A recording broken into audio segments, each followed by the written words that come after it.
Hello everyone and welcome to Transatlantic Watch Party, a TikTok live / podcast where my friend Dan, who is over in Canada, and myself, Cara, who is in the UK, watch a show separately and then get together on a Sunday night to chat about it. Sunday afternoon for Dan. It's very confusing. So, this week we have watched 911, Season 8, Episode 12, Disconnected. Dan, general thoughts on the episode? Enjoy it? Yeah, it was a good episode. It was good to see Eddie again. It was a very Eddie-heavy episode again, although he was actually in the episode this time, which was nice. Yeah. And it was good. I like lots of calls this episode, kind of making up for the last couple episodes where we haven't had a lot of calls. There was a lot in this one, so I thought that was good too. Yeah, and everything. It was very character-driven. This episode, it was like the calls were like small and often, and rather than, like one big massive call. So it was very driven by what Maddie was going through and what Eddie was going through. Mm-hmm. And it had and their kids and their support systems. So it was, it was very different. It was the most sort of chill episode that we've had in the second half of the season so far. Yeah. Even though there were some emergency situations. Okay, they did respond to emergencies in this show about emergency situations, but it was still pretty chill. You're right, comparatively speaking. Yes, and the emergencies weren't like they were kind of funny or, I mean, we did have a fire. That's always very exciting on a show about firefighters. It's always very exciting when we get a fire. But we didn't see any flames. So, we still, we're so close. And did you know that was the 118th episode? No, I did not. Oh, that's interesting. Yeah, because they are the 118. And so we were all like, something massive is going to happen. And it didn't. It was a very sort of small, modulated, intimate episode. It was one of those, which was good because it's been quite big and shocking, the opening of this half of the season. So when we started with Maddie going back to work. Because I didn't buy it for a second. I'm sorry. I could tell pretty easily. Not like immediately, but I wrote down, start with a dream. But that was what it was.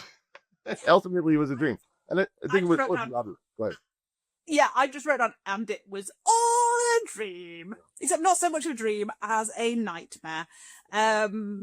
So yeah, she goes back to work in this dream and she takes a call and it's herself calling, still trapped back with Brayburn, and then she her throat starts bleeding again, which was gross. It was fab. They just love that, don't they? They just love making the blood gush out of there. That's their favorite thing to do on this show. All right.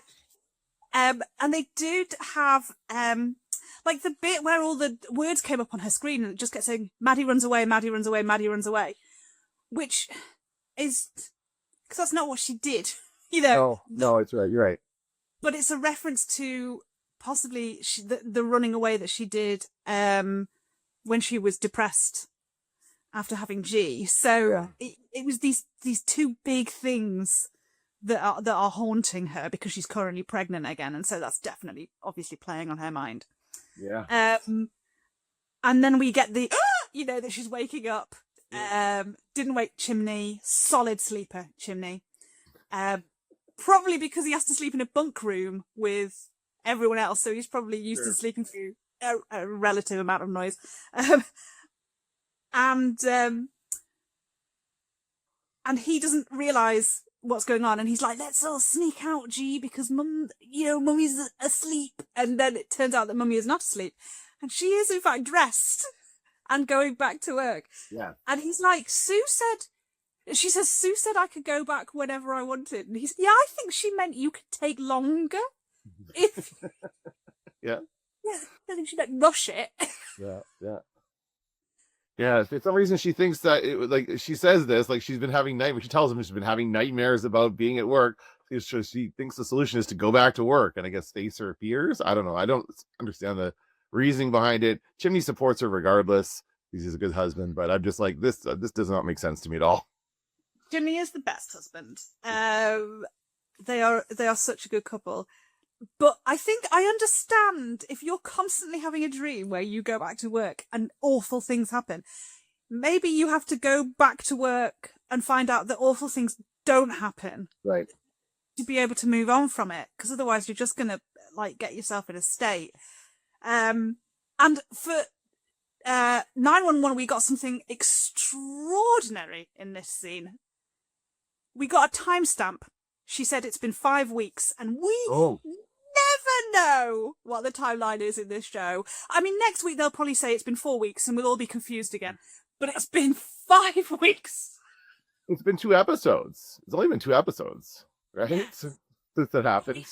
We had a jump. We obviously had a jump between the end of the one where she escaped and the start of Holy Mother of God because her hair was longer. Right. So that was obviously a time jump, but we didn't know how long it had been. So 5 weeks, we got an actual number of weeks. Very exciting.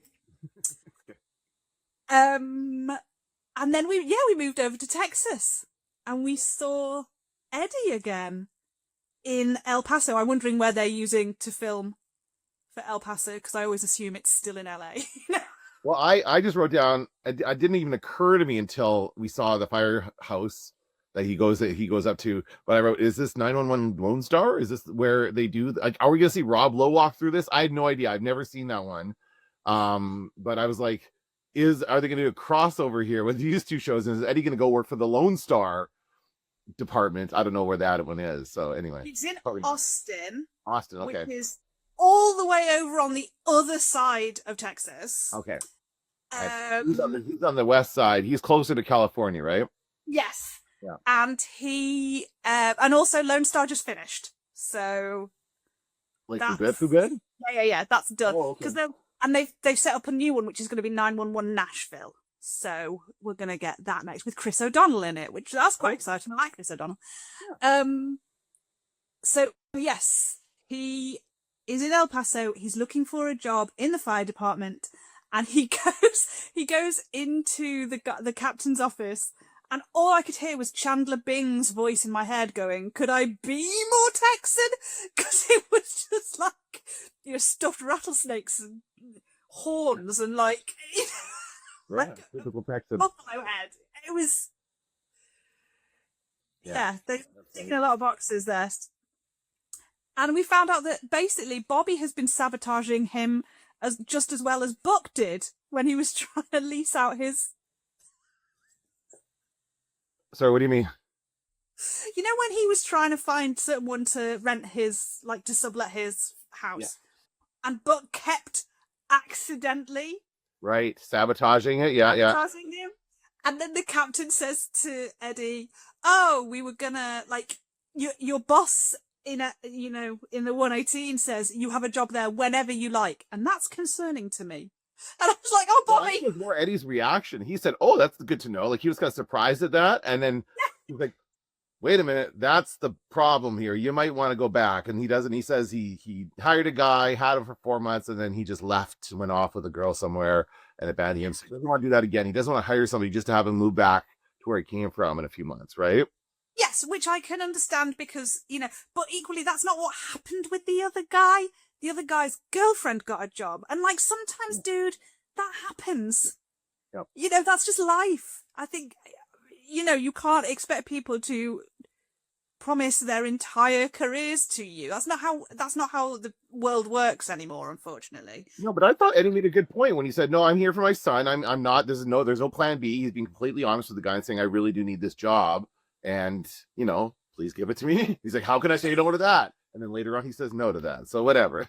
So that's way to say no. I know how you say no to that. Not in person. That's how you do it. You do it remotely. However, they ended up letting them know. And I thought that's where they were going with it. I thought they were going to be like that. He just said, "Yeah, I can't. I don't trust that you're here for good." Well, he said, what did they say? Hiring freeze or something, right? That was the excuse. Hiring freeze. Yes. That is the very convenient excuse for him not to have a fully settled job, which means that he might not be fully settled in El Paso, which gives him an out to get him back to LA, which, plot wise. And then we go back to Maddie, and she's coming into work, and she gets a bit. She pulls a bit of a chimney because Sue says to her, "If you need a break, you know where to go." And she's like, "Yeah, the break room." It's only, I still remember how it works. Yeah. Yeah, and so we know that this is her first day back because everyone's making a big fuss over her, which is why it was obvious at the beginning that it was probably a dream, because nobody was responding to her, Sure. And then we get a thing that I hate in these shows, where one character says to another character, like, "You're the best person at your job and you're so brilliant." And I always feel like it's slightly cringy. Like, we think that. We, the audience, think that because these are our babies and we love them and don't hurt them and, or do hurt them because we like that. But, like, I just find it really cringy. Like, it makes me think, no, she's not. Because Josh was like, there is no one on this planet who could do this job like you. And I'm like, what? Cry on the phone, tell people to kill themselves, stalk people who've called in. Being very convincing. I thought, I agree. That was a bit cringy. Even when he's just saying the earpiece is going to fit the same way it did before. Like, he's just kind of I would be like, shut up, man. What are you doing? Like, just back off for a second. Let me get used to this again. And he's like, if the last caller I took was a serial killer, boy, I would be nervous too. I'm like, shut up. What are you doing? Don't bring that up.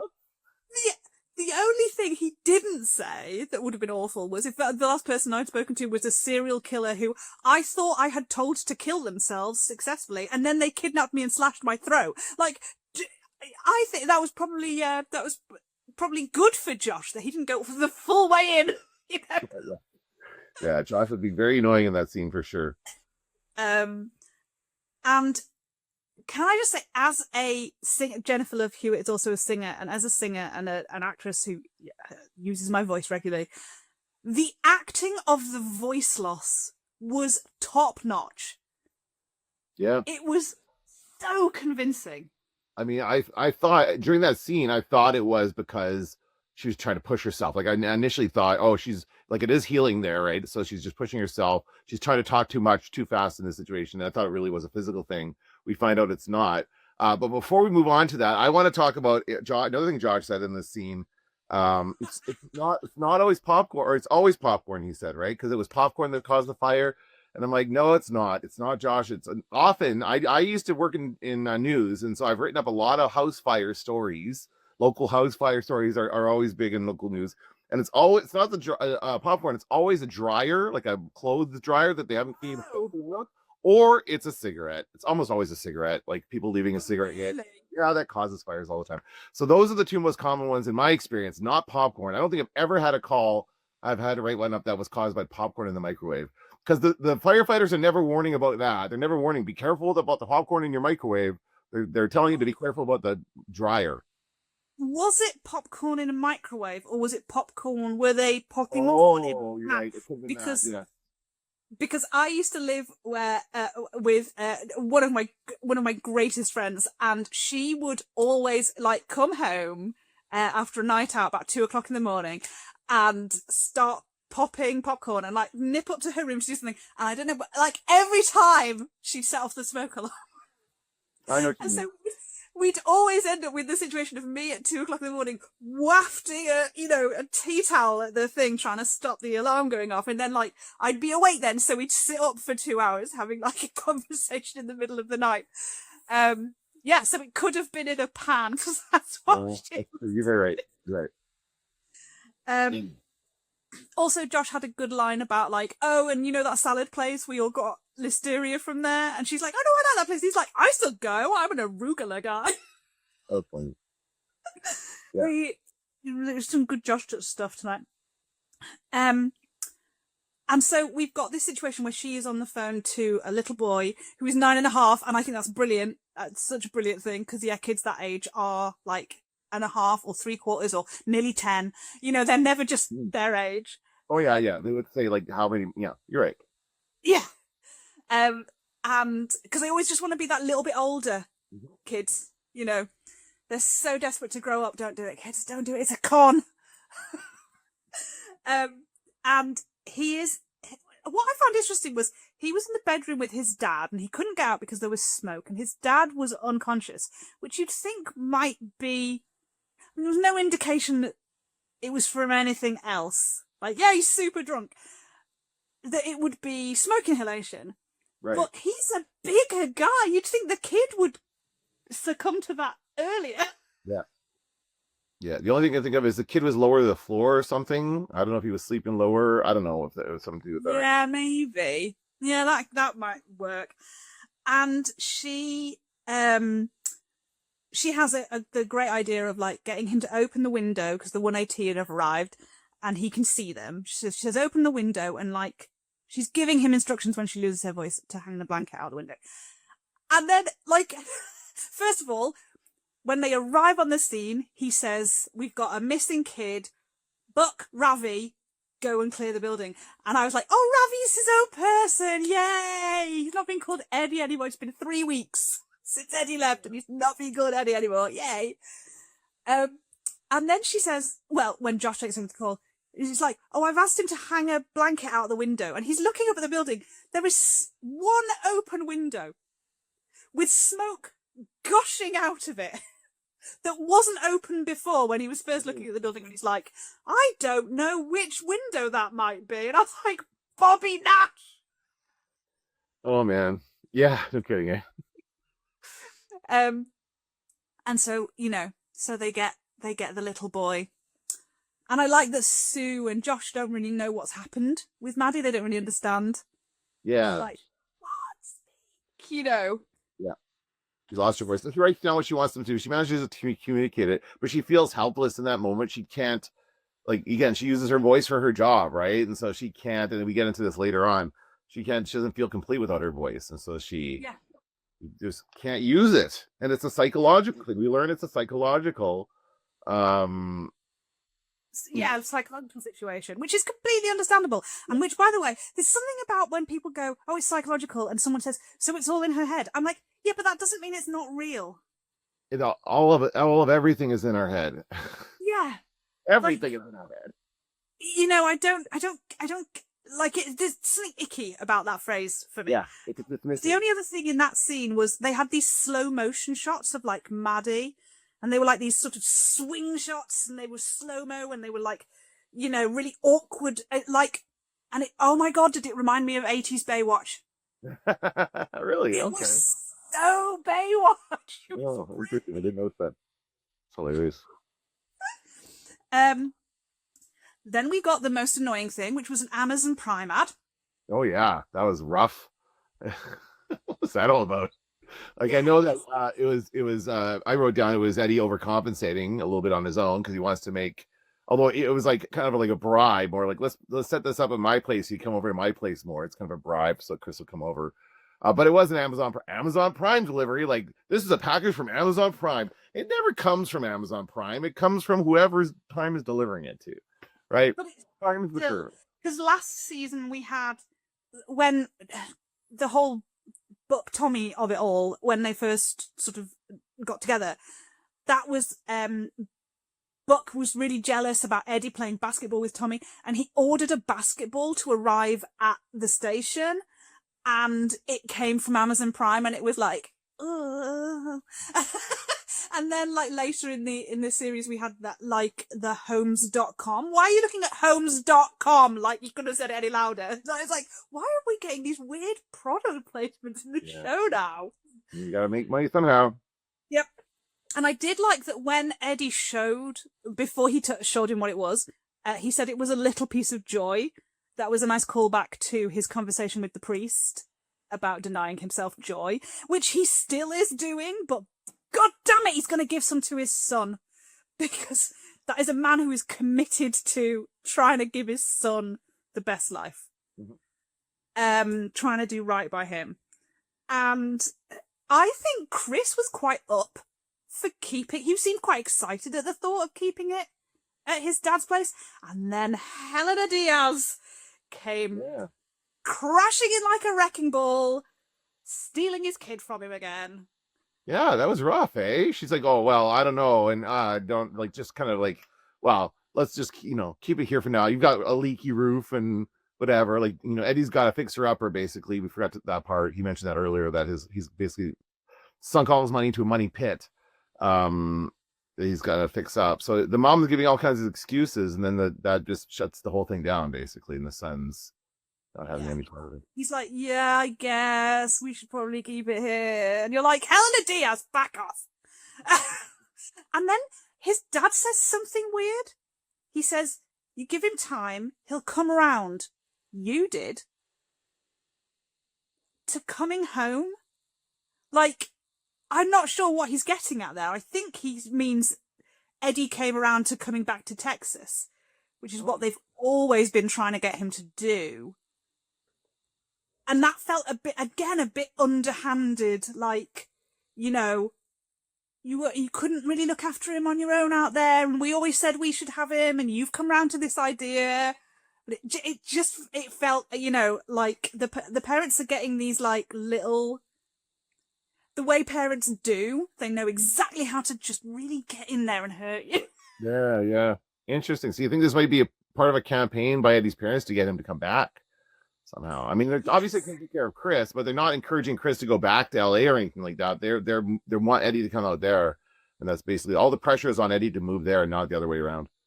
Yeah, and when he first went, the reason he first went to LA is because his mum said to him, don't drag him down with you. Oh, okay. And they have always, Helena Diaz has always wanted Christopher. And when he did his shield ceremony, when his wife died, season 2, when Shannon died, his soon-to-be ex-wife, his parents came for the funeral and were like, well, there you go. Now you've got nothing to be here for. And he's like, I'm halfway through my year as a probie. Like, and they're like, come back. Chris needs a stable environment. Come back. Mm. So they've always wanted this. Yeah, so that was a bit. And then we get the conversation with Chimney and the Doctor and Maddie doing some excellent eye acting. She was so good in this episode, Jennifer Love Hewitt. She was so great. And again, we got this, so it could all be in her head. Yeah. What else would it be? Like, I mean, obviously it could have been damage, but she'd have experienced it earlier, Yeah. And so what the guy says is she gives her some exercises to do, some vocal exercises, and says it probably will just it'll just boom and it'll all come back. Like, that's how it happens, right? Once you realize your voice is there to use, you will use it.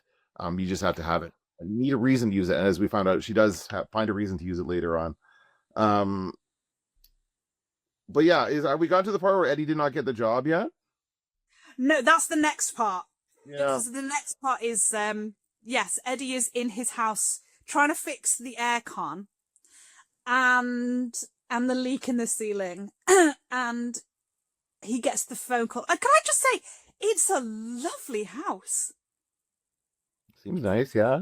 The view that you get down and all the light coming in, it's really it could be gorgeous when it's done up, and the bookshelves in the window, it's lovely. And he gets the call saying that they're on a pay freeze, the hiring freeze, and he doesn't know if it's going to be 2 months or a year, so they can't hire him, and he calls Buck. And what I loved about that was that Buck was in the kitchen, because all the important buddy conversations have always been in the kitchen. Oh, yeah? Oh, okay. So it's really nice that in both of their FaceTimes, Buck was in the kitchen. Yeah. At some point during both of them. I just really enjoyed that little nod. And I also thought it was very, he says, oh, does Bobby mean that I've still got a job there?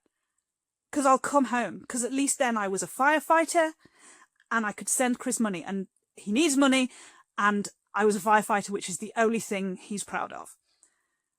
And we got this lovely pause before Buck's like, no, you didn't go there to be a firefighter. You went there to be Christopher's dad. And then there's this pause, and he goes, you can't come home. And I loved it, because it's just, Buck wants him to come home so badly. Yeah, it must have been very hard for him to say that. Hey, he would have like, yes, come home now, please. Come take this crappy apartment back that I'm in now. It would be so easy for him to just jump on that and be like, yeah, you should absolutely come home to me. Like, I'm driving everyone nuts. Now my question is, I wonder, like, are there not other fire departments around there that he could also apply to, like, that are within driving distance? Like, he ends up getting a job as an Uber driver or as a rideshare driver. There was no commercial for Uber in this episode. Just Amazon. Chris does say it at the end. Oh, okay, that's right. Yeah, he goes, I got Uber. yeah. But yeah, just like he probably should, and maybe he will get a job at a different fire department. Like, it seems like there should be other places where he can go apply with his skills, right? Like, he's a very talented firefighter. Yeah, and somebody did do the research on this. I did see a video on TikTok that said, like, how many there are so many in El Paso alone. There are so many firehouses. Yeah. He could have been anywhere. Maybe that was the only one hiring. And to be fair, if there is a hiring freeze over the whole of, we don't know, that county or the whole of Texas, that's going to ruin it for he can't now go to another firehouse. So I kind of understand that's a good way of getting around why he suddenly has to become. And he does say, I didn't move here to be an Uber driver. So, you know, and then we get the court scene. The court scene, which is based on a true story. Did you know that? It was a true thing. I remember when this happened, like, not that long ago, like late last year or something like that. It was like a real thing where this guy was suspended. He had a suspended license, and he shows up for his Zoom call while driving his car with a suspended license. And he was like, I'm just parking. This is the real guy. But this guy was doing the same thing. He was out delivering pizza, I guess, or whatever. That was hilarious. Absolutely brilliant. And like, I love, like, his lawyer's face when she's like, like, how am I going to argue this? Well, she's doing her best, bless her. And he gets his bail revoked. It's like the whole thing. It's all over. You're done. Not only can you not drive, you can't be a free man anymore. Your bail has been revoked. And he crashes his car. There's been a parking incident when he calls 911. He does at least tell them where he is. He doesn't just give them like a one-liner and then like hang up. And he's hanging out, and it made me think of there was I think it was the mudslide episode. There was a bus that ended up in the middle of like a tower block. And the 118 pulls up, and Shinny's like, that's not supposed to be there. And so when this car was like hanging off the edge, I was like, oh, it's like the Italian Job versus, you know, and this episode. And it happened in The Rookie as well. It's a classic having a tilting car. Yeah. I was just watching, honestly, I will get to it in a second, but I've been watching Airwolf. And there was an episode, it was a tilting helicopter in an episode I watched the other day of Airwolf tilting, and they had to get out of the helicopter. That's just a common trope. We've had a tilting helicopter on 911. Oh, there you go. There you go. And they arrive, and I didn't get the joke the first time I saw it. I didn't get Chimney's joke, because he's like, Buck, Chimney, harness up. And Chimney goes, yeah, 30 minutes or less. And I was like, wow, it doesn't take that long. Pizza delivery joke. And then Buck says, is it Buck that says, I love that place? Yeah. Yeah, I think, and Hen says, like, somebody's garlic knots on arriving. And I think I just did it. I was so confused. Oh, okay. That's funny. So yeah, I completely missed that gag until the second time of watching. And then when they're trying to encourage him to get out of the car, after Bobby's told him to stay put, and then they go, okay, now we're getting you out of the car, and he's like, no, the other guy. You have to stay put. Let's just stay put. And they can't get the driver's side door open, so they open the other side, the passenger side, and Buck's there. And he's like, I've got a capture strap. I'll put that around you. And I was like, yeah, that is what you should have used last week. Yeah. Yes. With that woman hanging off the tower. That's what you needed. Why didn't you have that? I don't know. Absolutely appalling. And then just to top it all off, they get him out through the boot, which is brilliant, because he talks about he weasels his way out of everything. Mm-hmm. And they're like, oh, mate, and Jimmy's like, maybe you could weasel your way out of the car, and he does. And then I thought he was going to run. Did you think he was going to run? I didn't know. I just thought it was funny. Like, I'm like, because he's like, I realized what he was doing when he said, no, I have somewhere to be, or I have to do something. And then I knew it was going to be Athena there, because she's the only active police officer in this TV show. So she's the one who's going to have to arrest him. But like, I thought, so he goes up to her and he turns himself in, right? Because he needs to be arrested. She puts the cuff on him. And then his car comes crashing down and smashes her cruiser. And I'm like, why would you park there? Why would you park directly underneath where they should have was a bag or something there? They should have had something there to hopefully catch him if it fell, although he probably still would have died. But it's like, you would, I don't know. That just seems like a breach. I was so angry at the show at that point. I was so angry. And then she looked at her incompetent car partner, like who was riding with her, who had obviously parked the car. She hadn't parked that car. Okay. She went, there? Really? And I was like, oh, it's a joke. Like, I was so mad. But I was like, okay, they are acknowledging that was a stupid place to park that car. Mm-hmm. Because so many times stuff like that is just done for the gag. And I just like, it doesn't work. It's not funny. It's infuriating. Mm-hmm. Yep. So that's then we get the little, scene. Is this where we get the chimney?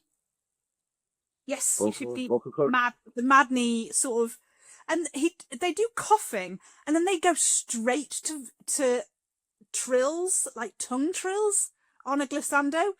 Going from to is unbelievable. How do you do that? I can't do that. Can you roll your R's? Oh, okay, that kind of thing. Regular vocals. I get it. But they must have missed like 7 steps in between. It just seemed like an extraordinary jump. Well, they needed something for her to fail at, because she has to fail when she's trying to do this. So that's why they jumped straight into the most difficult thing. And I like that he didn't know what a glissando was, and she was able to show him with her hand, and that was great. And she was just acting her socks off there. Again, excellent eye acting. And then we go back to Uber Eddie. No, this is the scene I wrote down. Eddie is selling cars, because they start the scene with he's talking about the truck, and it makes it look like he's selling that truck. Like, I thought that's what he was getting a job selling cars. And no, he's trading the truck in for a what was it again? It was like a Toyota, the one that all the Uber drivers drive. Prius, that's it. Yeah. It's a hybrid, right? And it's much better on gas. And he's going to be an Uber driver, but he's such a bad Uber driver. because he's a grumpy guy. He's just a grumpy little guy, Eddie. No. But also I like that he's having to get rid of that truck that he bought. He bought that truck with his illegal Fight Club money. Oh, is that right? Oh, wow. Okay. Interesting. And I hate those trucks because you see how tall. Yeah. That you wouldn't see me. No, I almost got hit by one of those trucks once. Yeah. It would kill me instantly because it's not taking me out of my hips. It's taking me out in the head, So I hate those trucks. Yeah, and I hadn't realised at that point, even though he'd said I didn't come here to be an Uber driver, I hadn't twigged that he was going to be an Uber driver. So when he was just like, oh, I need a more sensible car, I was like, yeah, you're getting money for that truck and, you're selling that one and then you're trading in, but you're also going to get a reasonable payout as well on the truck, and you're going to get like a boring ordinary car. And then when he started like putting the stuff in it, I was like, oh, it's I completely missed it. What funny is that he's kind of more like an old school cab driver that used to talk, like when they used to talk to the fairs and be chatty. That's the way it used to be back in the day. Like I remember I used to take a cab and the cab driver would always talk to me about whatever's going on and stuff, and I would chat with the top cab driver. Now when you take an Uber, it's like silent. You don't talk, you don't say anything, right? You can, I think, put in a request that they don't talk to you. Yeah. But I'm not that kind of passenger. If I'm ever in a taxi, I'm like the local taxi drivers, because I used to come home from rehearsals really late. And so the local taxi drivers from my station to where I lived, like I knew them by name, like I had a great time. I'll always chat with my cabbie. Mm-hmm. But he is so bad at it. He's just so bad at it. And when he picks up the lawyer, like the lawyer is rehearsing like his closing argument. He's clearly preparing for his case. Just shut up, Eddie, and leave him alone. And he's like interrupting him. Like just Yeah, you're not a stupid guy, Eddie. What's happened? Yeah. And then again, it was one of these scenes that I like where he looks like he's having one conversation, but it's lots of different people in the back of the cab. Yeah. And then we loop back to the lawyer, and he's like, oh, and Eddie's going on about sleaze bag lawyers, and I'm like, what are you? You're in the service industry. I don't think you understand any of this. But he gets some great advice from that girl. Yes. She's very nice to him. She was far nicer to him than she needed to be. And she basically just tells them how to do it, how to make money at it, go for surge pricing, shut up, get them to where they're going, just read the room. I really liked that we got those 3 little moments with him in the garage, in the shop that he was buying his like energy drinks from. Yeah. And every time the first time the guy's like, do you want to donate? And he's like, I can't, I'm a bit strapped for cash. And the second time he still can't do it. And then the third time he like puts money in there and the guy is like, hey, and he's like they have this little moment. And I thought that was a really nice little writing point of just seeing how he's improving at his job. Yeah. And he's starting to make more money. He can pay for the lessons, the chess. Is it chess lessons? What is it? The chess coach. And I don't know if that's like a person, like that he has like a one-on-one coaching, or whether they were going to a chess tournament and the kids had to get a coach and they had to pay for it. I was like, I don't know which coach they're talking about. Is it a human or is it a vehicle? But anyway. I think it's a human.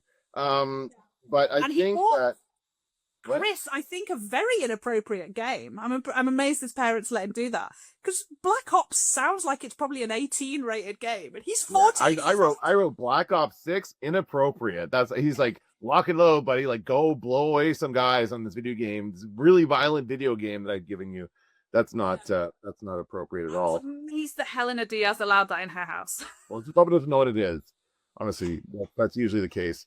So then we get to the awkward Uber call. I mean, it was bound to happen in the small community that they're in, and it's called Uber for Teens. In case you didn't know, this is a thing that exists. I've been trying to get my kids to try it out, where you can just get the teen to have the on their app, and they don't actually pay for anything. It goes, the parents pay for it or whatever. So he's probably got this set up, or his friend does rather. It was because it's Chris and his friends get into the Uber. My only issue with it is that one of the kids gets into the front seat, and that's apparently not allowed with the Uber for Teens thing. They don't let the teens sit in the front seat for some reason. I don't know. Who's in the front seat? Oh, is that not right? Okay, no, I got that wrong. There's 2 of them. There's right? Ethan or whatever his name is. There was a third in the front seat.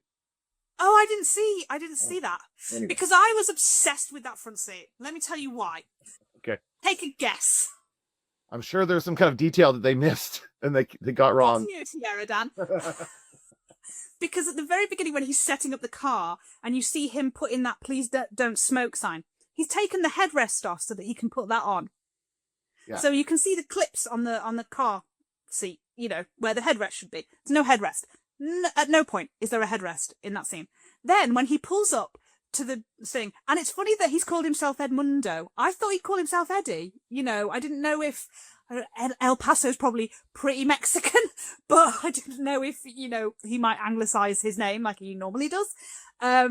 But he pulls up, and as he pulls up to pick up the lawyer, that car's head seat is there. And then the lawyer gets in, it's gone again. Oh. It's never there, so that he can have that view. I can understand why it wouldn't be there, so I don't know why it was there that one time. So anyway, so they don't have the seat, so you can see Chris very clearly over the marks, which makes me, that's why I didn't think anyone was in the front seat. Oh, you're right. Yeah, okay, that could be right. Okay, never mind. But yeah, but the awkward situation is that basically Chris gets into the Uber and his dad is driving, and he didn't know his dad was driving Uber. Now, I did not realize that he was misleading them. I did not realize that he hadn't told them that he got the job. When he said stuff like, oh, they got to get their payroll together or whatever, I thought he was talking about Uber. I thought he was like, the rideshare people aren't getting their payroll together. That's not, like, I did not realize, did not pick up on that he was lying. He was actually told them basically that, or he didn't tell them that he didn't get the firefighter job. He's basically letting them believe that he's going to work as a firefighter instead of driving rideshare, right? So I didn't realize that. Yeah. And the other thing he did, because we see the thing working out, the advice that girl gives him works out really well for him. But, and he's been getting 1-star reviews and no tips. Yeah. And I love the way he reacts to the people who get out early because they think he's like perving on him in the car and they're like kissing in the back seat. He's like, oh, no tip. I'm like, yeah, they didn't even finish. You didn't even take them to their destination, dude. But I was, and this shows my personal bias, I was absolutely not expecting the rich people to tip him. Well, he brought the phone, though. He brought the guy's phone. He needed a speech. His speech was on his phone. Yeah, but I just have this idea that that's how the rich stay rich, is that they don't do stuff. They're the kind of people who will, like, write on, you know, in the tip section for a waitress, like, get a proper job, you know? Yeah. And so I know that it wouldn't have made any sense for the plot, but I was just like, Yeah, no, that's fair. I agree. So we get the Eddie and Chris of it all. And again, it's something that I didn't see coming. It was, you know, like, I was not fully, like, in it this episode. I missed a lot. And we get another buddy kitchen conversation. Yeah. Like, now, is this going to be, like, my question is, like, this is now, I guess, a regular thing. They're going to FaceTime and have their conversations like this until such a time that Eddie goes, one of them moves to closer to the other one again. Are you satisfied? I guess you do like it that they're doing it in the kitchen. Obviously that's important, but you're okay with this level of, like, conversation? Yeah, because I love it, because it shows that if Eddie needs something, Buck is his go-to. Yeah. He is his person. He is his entire support system, because he can't talk to his parents. They want to steal his child.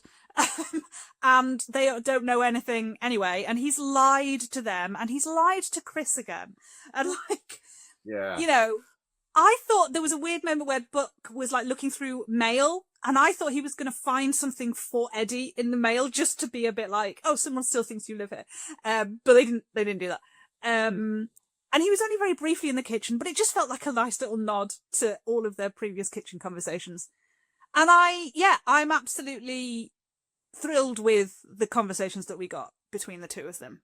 It's absolutely right. Like, really just tells him to text. He's like, I tried calling him, he's not answering. What did he say? He hasn't returned my calls? I don't remember that. Well, no, he said he's with his friends. I can't call him. Oh, yeah. So, but it's like, just text him.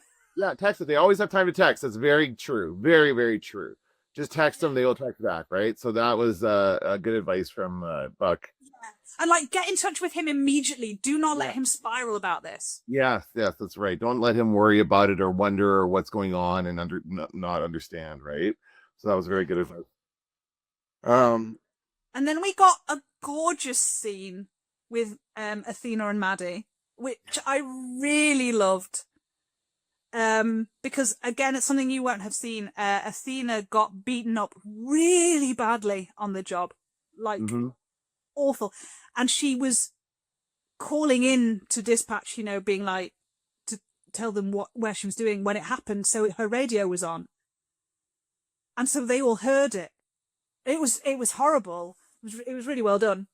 Oh. And so, yeah, you know, all of this stuff that she was saying to Maddie about, like, I am terrified every day, but I'm more terrified of the people who, you know, aren't like her and wandering around with a gun and no sense of, you know, like, following the law. And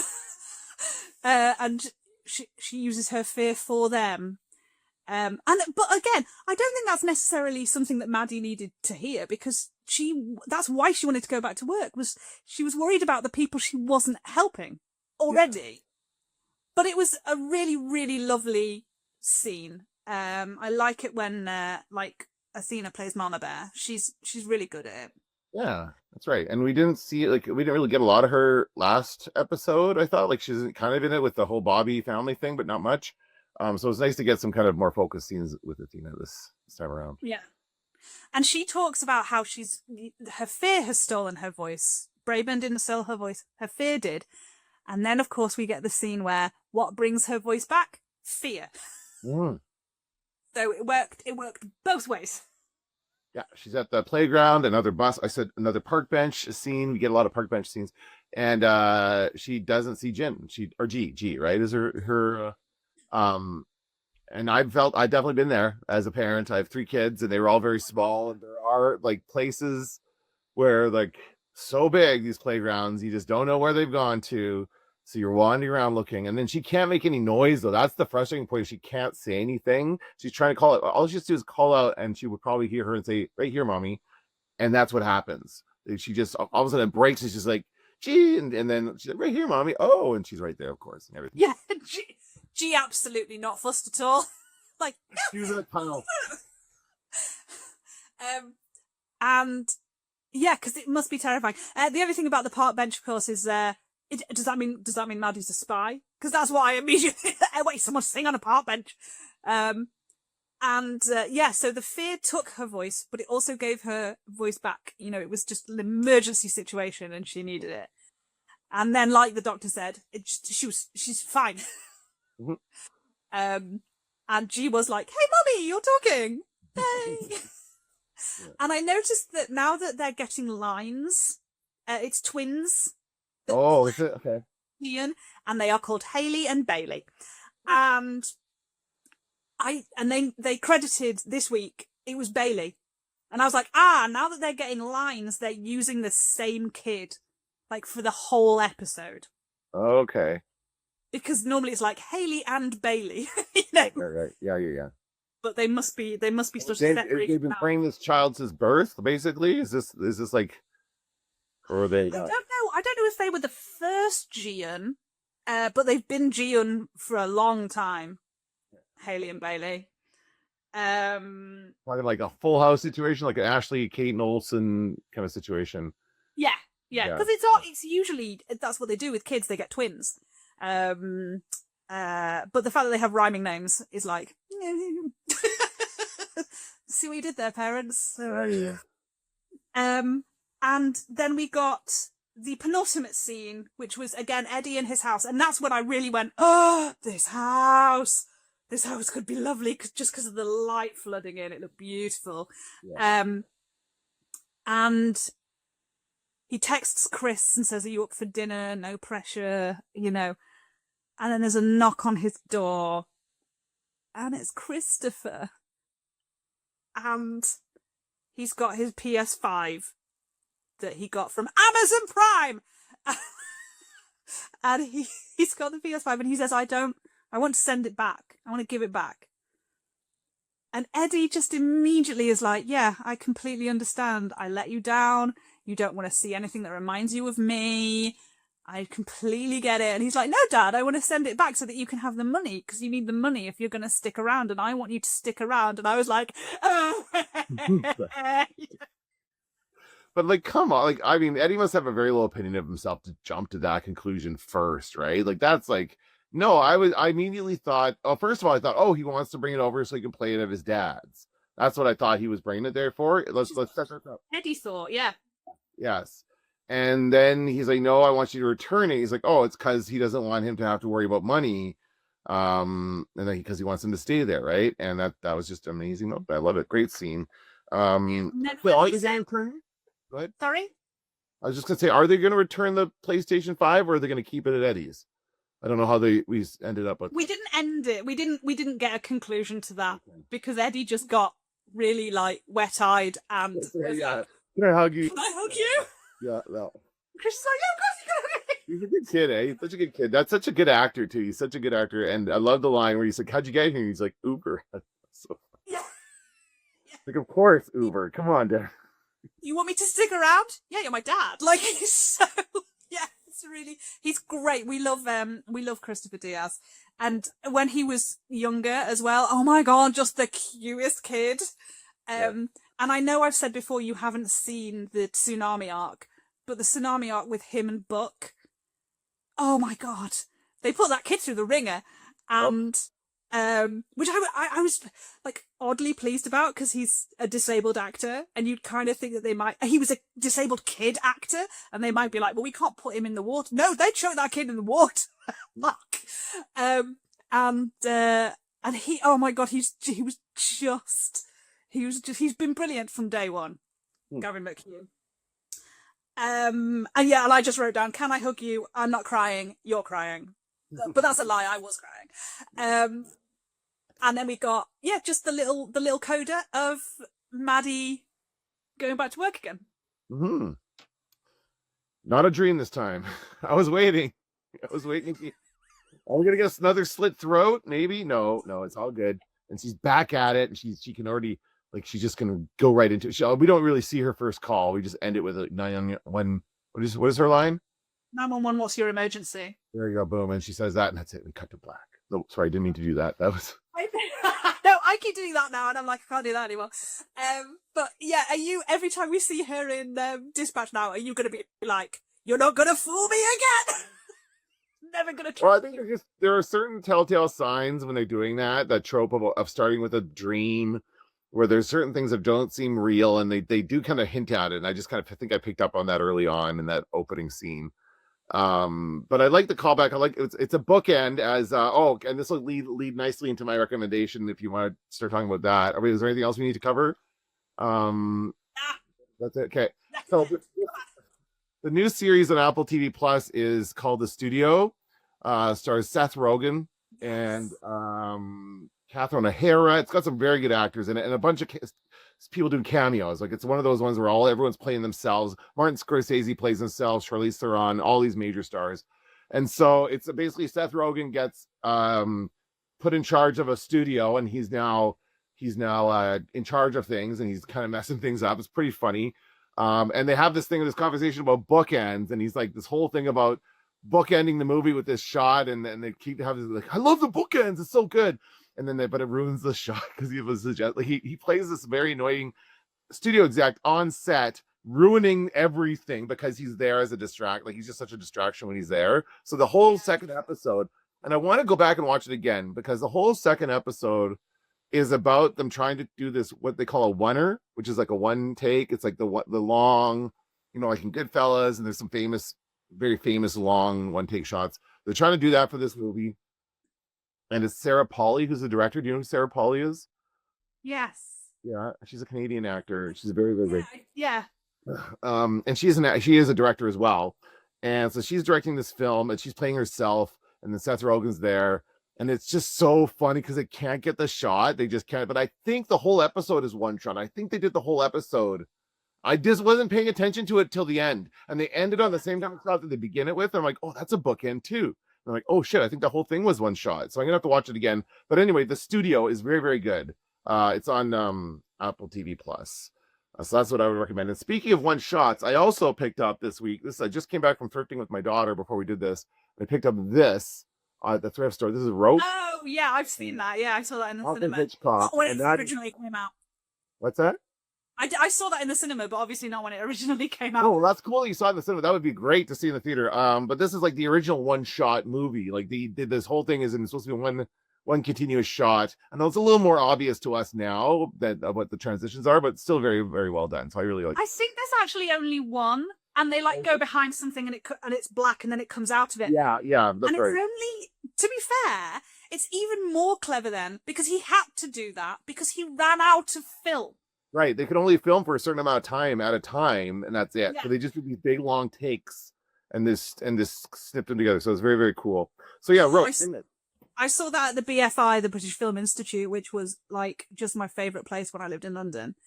And I had tickets to go and see it in the theatre. Like there's a play of it. And I had tickets to go and see that, but I'm chronically ill, and so usually I have to cancel everything, and that was one of the many things I've had to cancel. But my sister went. I was meant to go with her, and she said it was really good. Speaking of one shot, have you been hearing about Adolescence on Netflix? No. Because 4 episodes, and all 4 of them are single takes. Really? Yep. Okay. Yeah. Every episode is a single take, which is very exciting. I saw Victoria, which I think is a German film, which is, all in one take. And genuinely, not like Birdman, genuinely actually all in one take. And it's great because there's a cock up. A guy gets his line wrong or like calls somebody the wrong name, and you just see him like go, and he corrects himself. It's in character. It's great, but it was so brilliant to, sort of see them fix something on site as it happened, Mm-hmm. Because I just think those sorts of shots, you get them in ER and stuff, and the walk and talks in the West Wing. And you just think, what if you're the last person with a line and you get your line wrong? I just couldn't carry that kind of responsibility. It'd be awful. But speaking of ER, I'm back home now. A different background, you might have noticed. I've been with my parents for 3 months while my dad's been recovering from dislocating his shoulder and breaking it and doing all sorts of stuff by throwing himself into the fireplace. The fire wasn't on, everything's fine. And so he's at home, he's all better. So I've come home now, which means that I can now watch as much TV as I want. And so yesterday I watched like all of The Pit that is currently available, which is the new medical drama with Noah Weil. Oh, yeah. And it's done like 24. So it's every episode is an hour of the shift in the emergency room. And it's brilliant because you really get to dive into the character stories, the people who come into the ER, because they don't have to like try and speed through people's stories. You get like how long it takes for somebody to die and stuff. Like you really get in with these people. It's so good. It's got Fiona Dourif in it, Brad Dourif's daughter. Mm-hmm. I love her to pieces. I do too. She was in the detective agency, the Elijah Wood one. Yes. Yeah. And she was so good in that, and she is equally brilliant in this. She's playing a much more normal person, but she is so good. I love her. And it is such a good show. And it's funny because at the beginning, Sean Hattersey is in the first episode, and I love Sean Hattersey, have done since The Faculty. And I was like, yay, Sean Hattersey. And then I was like, oh, it's the end of his shift. He's leaving, so I will never see him again. But they've now just had a mass casualty event, so he's come back in.